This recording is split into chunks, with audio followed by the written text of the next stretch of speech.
In this video, we will continue our discussion about sets. We'll be taking a look at complements, union, intersection, operations, and the cardinal number of a set. Given a set A, the complement of set A is a set of all elements in the universal set that are not elements of set A. The complement of set A is denoted by A apostrophe, also called A prime. So in this Venn diagram, where U is the universal set and A is our set under discussion, the darker shaded region represents the complement of set A, that is A prime. This region lies outside the circle, so any element within set A is not included. In set builder notation, we write the complement as A prime is a set of all elements X such that X is an element of the universal set and X is not an element of A. So we're looking for those elements that lie outside of set A but within the universal set. And those are the elements that will be contained in the complement of set A. So remember, to be in the complement of a set, it has to be in the universal set but cannot be in the set itself. For this example, we'll define our universal set to be the characters or letters in the English alphabet. And so that's all 26 characters, starting with A, then B, then C, then D, etc., until you get to the last character, Z. So that's our universal set. Now we're going to define set A to be the set of vowels in the English alphabet. And I'm just going to write vowels for that set. And in roster form, that would be A, E, I, O, and U. So those are the vowels in the English alphabet. Now remember, the vowels here are set A, so those elements on the Venn diagram would lie within set A. And then the other characters of the alphabet would have to be within the universal set, but outside of A. So those letters such as B, C, D, F, G, H, etc., all the way to Z, would be outside of set A, but within the universal set. If we are looking for the complement, or A prime, we are looking for those elements that are within the universal set, but not in set A. So we're looking for the elements that are out here, outside of set A. So A prime would consist of the 21 non-vowels, and we're not going to worry about the letter Y now. We're going to call the letter Y a non-vowel, or the 21 consonants. That's the word for a non-vowel, consonants, that are in the English alphabet.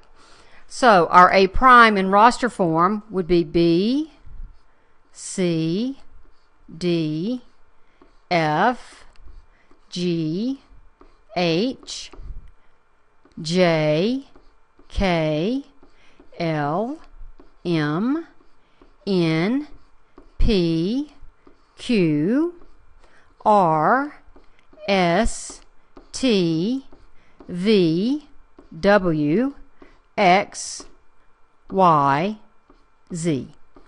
So I have listed the consonants, and those would be our complement of set A.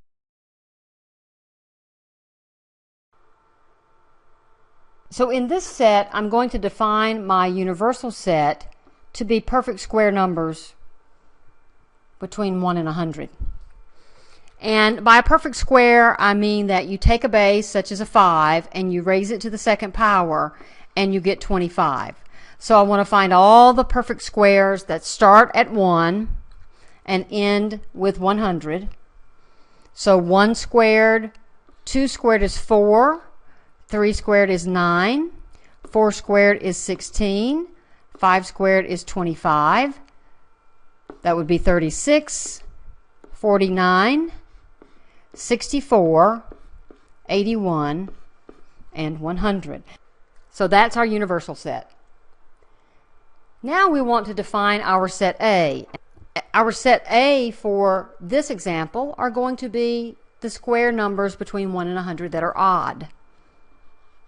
So those numbers are 1 and 9 and 25, 49, and 81. And if we were to write this in the Venn diagram, those numbers would have to be written within set A. So we can define our complement now. And so now we can find our complement of set A, or A prime. And it's going to consist of those elements that are in the universal set U, as defined here, but not in set A. And so that's going to consist of the squares that are even numbers between 1 and 100, or in this case, starting with the value 4. So those elements of the complement would be outside of the circle in the Venn diagram, but within, of course, the universal set, which is the entire rectangle.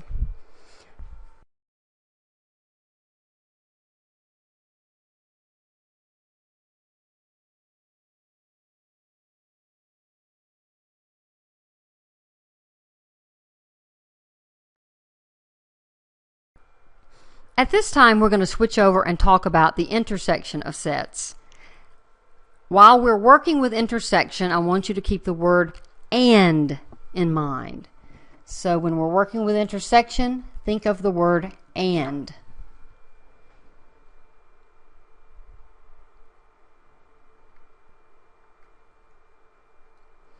The intersection of two sets is the set of elements that are in both sets.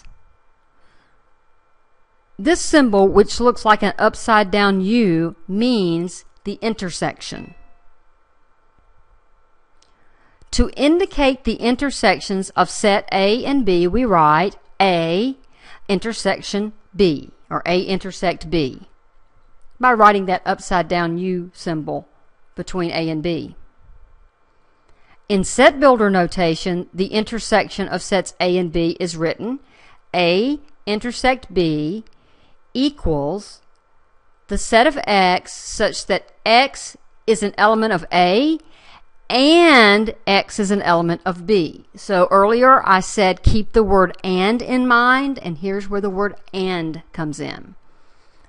In the set that represents the intersection of sets A and B, all elements must be an element of set A and also be an element of set B. So when we draw a Venn diagram, the elements in the intersection of these two sets will appear in that overlapping region that we've seen before. So here we have a Venn diagram drawn to help us take a look at an example for intersection. And so I'm going to define both sets A and B, and then we will find A intersect B.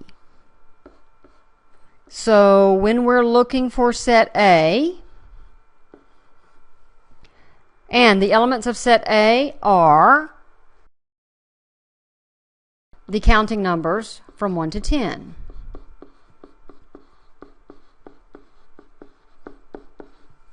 The elements in set B are some multiples of 3, 3, 6, 9, 12, and 15. To find A intersect B, we must find the elements that are in set A and in set B. So the first one I see that they have in common is a 3. It's going to go in the overlapping area of the Venn diagram. The next one they have in common is a 6. Again, overlapping area. And let's see, finally there's a 9. It will go in the overlapping area. So in the intersection part of the sets where they overlap, they only overlap at the values 3, 6, 9. Now, if we want to write the rest of the elements, we can do that. Now that we have seen the elements that go in the intersection, it makes it a lot easier. In A, we would need to write a 1, 2, 4, 5, 7, 8, and 10. So those are the elements that are not in common with B. And the other elements that B would need would be 12 and 15. And if we want to write the roster for the intersection, we would write out the 3 elements, 3, 6, and 9, because those are the only elements that are included in set A and in set B.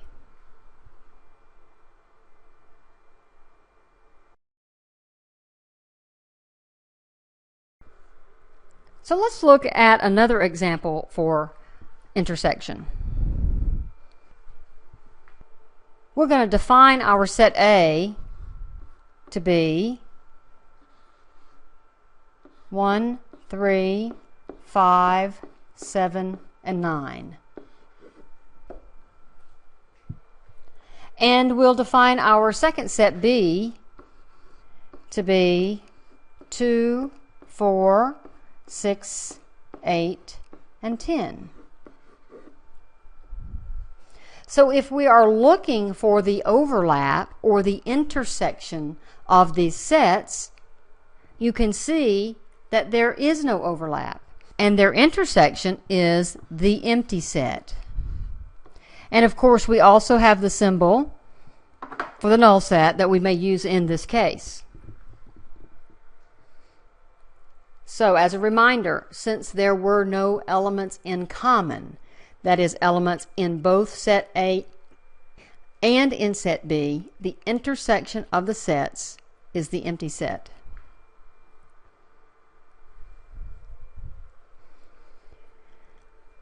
Now we're going to explore the concept of the union of sets. The union of two sets is a set of elements that are in either or both sets. The symbol, which looks like a U, means union. To indicate the union of sets A and B, we write A union B using that U symbol. In set builder notation, the union of sets A and B is written A union B is a set of all elements X such that X is an element of set A or X is an element of set B. Now the distinction here is it can be in either or both sets, but it does not have to be in both sets. So in a Venn diagram, the elements in the union of two sets will appear in either or both regions.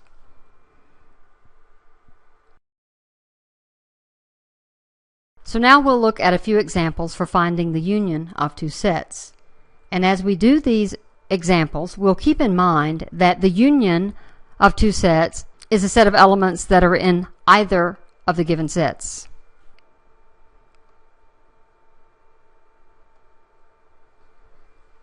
So our first example, we're given that set A is the set with elements 1, 3, 5, 17, and 19, and B is the set with elements 2, 4, 6, 8, and 10. In order to find A union B, we must list all of the elements that are in either A or B or in both. Now it's easiest to do this by going from smallest to largest and by marking them off as you include them in the union. So the number 1, then 2, 3, 4, 5, 6, 8, 10, 17, and 19. In this case, since there were no common elements from set A and set B, the actual union is just all of the elements of the two sets put together in a single set. In the second example, we're given set A to be the values 1, 2, 3, 4, 5, and 6, and set B is the set of 4, 5, 6, 7, 8, and 9. If we're going to find the union of these two sets, we must list the elements that are in A or in B or in both. And in this case, we do see we have a few overlapping elements. 4, 5, and 6 are overlapping. And we're not going to list those elements twice. In the set that is the union, we just list them one time.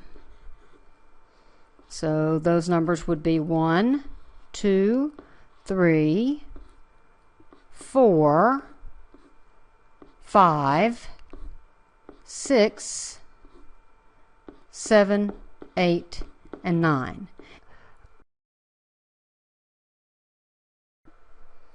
And in the last example, we have set A with elements 4, 8, 12, and 16, and we have set B, the empty set. So in order to be in the union of the two sets, we list all of the elements from set A or set B. And there aren't any elements in set B. Remember that. The null set is the same as the empty set, but that's okay because we still have a union here. When we take a set with 4 elements and we combine it with a set with no elements, we still have a set of 4 elements. So A union B would be the set with elements 4, 8, 12, and 16. So let's talk a few more minutes about the empty set in intersection and union. So if we have the empty set or the null set, and remember we can use these interchangeably, and we have a set named A, and we want to find the intersection of set A with the null set, we actually will always get the null set. Because remember that intersection means overlap, or this area of overlap of the two sets. So if we had a set such as something simple like the set of 1, 2, 3 for A, those elements would be contained only in A, and if B is this null set, or empty set, there would be no elements inside the set B. So their intersection would not contain any elements, and a set with no elements is called the null set or the empty set. So that's why we have this first sort of property. When you have a set A, and you're looking for the intersection with the null set or empty set, you always get the empty set because there are no common elements in a set A and the empty set. Now the second thing we want to explore is what happens when you find the union of any set A with the empty set or null set as written here. Now remember, the union means or, so if the elements are in either A or the empty set, they would be listed in the union. So going with the same set of A being 1, 2, 3, and B being the null set or empty set, we'll list our elements of A inside A, and once again, B has no elements. But remember, in the case of a union, we list the elements that are in set A or in set B. So we would get 1, 2, 3 as our set, which is the same as the original set A. And so that's why you see this relationship defined here. And that is that when you find the union of a set A with the null set or empty set, you will get the original set A as your answer.